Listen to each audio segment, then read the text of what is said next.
सर्वमंगल मांगल्ये शिवे सर्वार्थ साधिके शरण्ये त्र्यंबके देवी नारायणी नमस्तुते।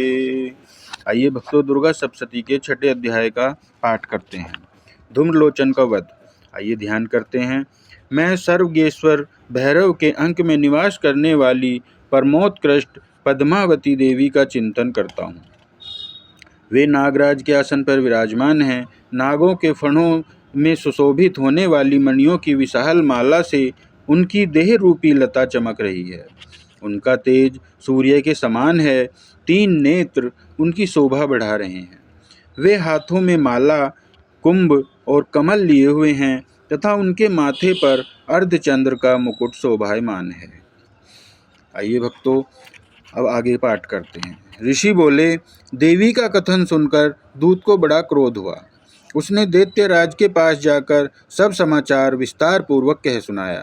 दूत के वचन सुनकर दैत्यराज कुपित हो उठा और असुर सेनापति धूम्रलोचन से बोला, धूम्रलोचन, तुम शीघ्र अपनी सेना साथ लेकर जाओ और उस दुष्टा को केस पकड़ कर घसीटते हुए जबरदस्ती यहाँ ले आओ।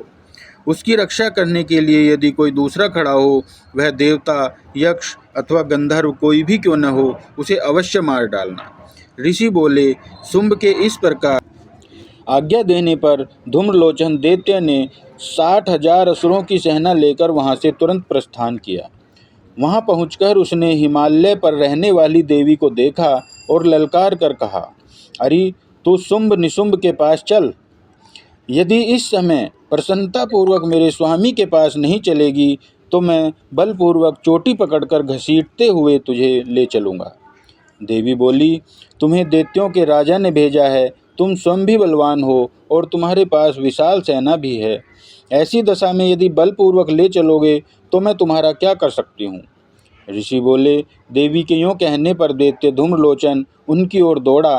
तब अंबिका ने हूँ शब्द के उच्चारण मात्र से उसको भस्म कर दिया। फिर तो क्रोध से विहल दैत्यों ने विशाल सेना और अंबिका ने एक दूसरे पर तीखे बाणों, शक्तियों तथा फरसों की वर्षा आरंभ की। इतने में ही देवी का वाहन सिंह क्रोध में भरकर भयंकर गर्जना करके गर्दन के बालों को हिलाता हुआ असुरों की सेना पर कूद पड़ा। उसने कुछ दैत्यों को नखों की मार से, कितनों को अपने जबड़ों की मार से और कितनों की ही महादैत्यों को पटक पटक कर दाढ़ों से जख्मी करके मार डाला। उस सिंह ने अपने नखों से कितनों के पेट फाड़ डाले और थप्पड़ मारकर कितनों के सिर धड़ से पृथक कर दिए। कितनों की भुजाएं और मस्तक काट डाले तथा अपनी गर्दन के बाल हिलाते हुए उसने दूसरे दैत्यों के पेट फाड़कर उनका रक्त चूस लिया।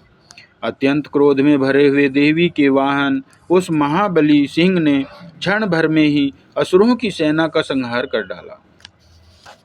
शुंभ ने जब सुना देवी ने धूम्रलोचन असुर को मार डाला तथा उसके सिंह ने सारी सेना को सफाया कर डाला, तब दैत्यराज बड़ा कुपित हुआ। उसके होठ कांपने लगे। उसने चंड और मुंड नामक 2 महादैत्यों को आज्ञा दी कि हे चंड और हे मुंड, तुम लोग बहुत बड़ी सेना लेकर वहां जाओ और उस देवी के छोटे पकड़कर अथवा उसे बांधकर शीघ्र यहाँ ले आओ। यदि इस प्रकार उसको लाने में तुम्हें संदेह हो तो युद्ध में सब प्रकार के अस्त्र शस्त्रों तथा समस्त आसुरी सेना का प्रयोग करके उसका वध कर डालना।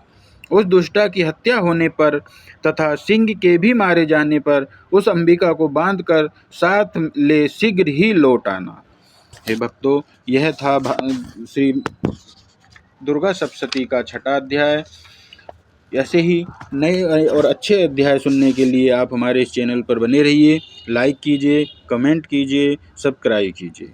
भक्तों, अगर कोई कमी नज़र आती है तो आप हमें लाइक करके बता सकते हैं, हम उसे सुधारने की कोशिश करेंगे।